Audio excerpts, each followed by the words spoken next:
എല്ലാ കാലത്തും പൂക്കൾ തരുന്ന ചെടിയാണ് ചെമ്പരത്തി. നാടൻ ചെമ്പരത്തികൾ മാത്രമല്ല, ഒത്തിരി ഹൈബ്രിഡ് ചെമ്പരത്തികൾ ഇന്നുണ്ട്.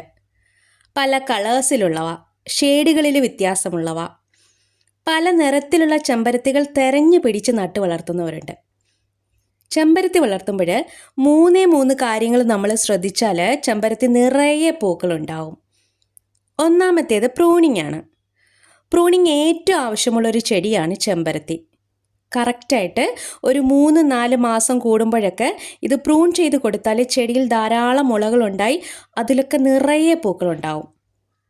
പ്രൂൺ ചെയ്യുമ്പോൾ ശ്രദ്ധിക്കേണ്ട കാര്യം കടുത്ത വേനലിലും നല്ല മഴയിലും പ്രൂൺ ചെയ്യാതിരിക്കുക. കാരണം നല്ല മഴയത്ത് പ്രൂൺ ചെയ്താൽ കമ്പിൽ വെള്ളം ഇറങ്ങിയിട്ട് അത് അഴുകിപ്പോവും.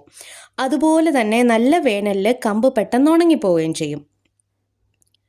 അടുത്തതായിട്ട് ഇതിന് നല്ല സൂര്യപ്രകാശം ആവശ്യമാണ്. ദിവസം ഒരു 6 മണിക്കൂറെങ്കിലും വെയിൽ ആവശ്യമുള്ള ചെടിയാണ് ചെമ്പരത്തി. നന്നായിട്ട് വെയിൽ കിട്ടിയാൽ ഇലയൊക്കെ നല്ല പച്ചപ്പിലൊക്കെ നിൽക്കും. തന്നെയല്ല, പൂക്കൾക്ക് നല്ല വലിപ്പവും നിറവും കിട്ടും.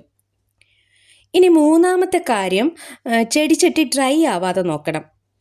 മണ്ണ് കട്ടിയായാൽ വേരിന് പ്രശ്നമാവും. അതുകൊണ്ട് ഇടയ്ക്ക് മണ്ണ് ഇളക്കി കൊടുത്ത് ഉണങ്ങിയ ചാണകപ്പൊടിയോ മറ്റു വളങ്ങളൊക്കെ ഇട്ട് കൊടുക്കാം.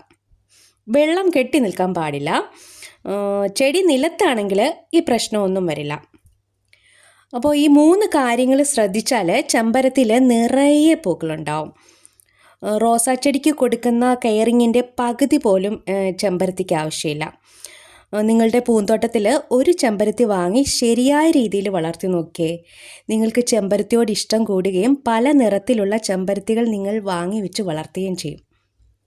വീഡിയോ ഇഷ്ടമായാൽ ഒന്ന് ലൈക്ക് ചെയ്തേക്കണേ.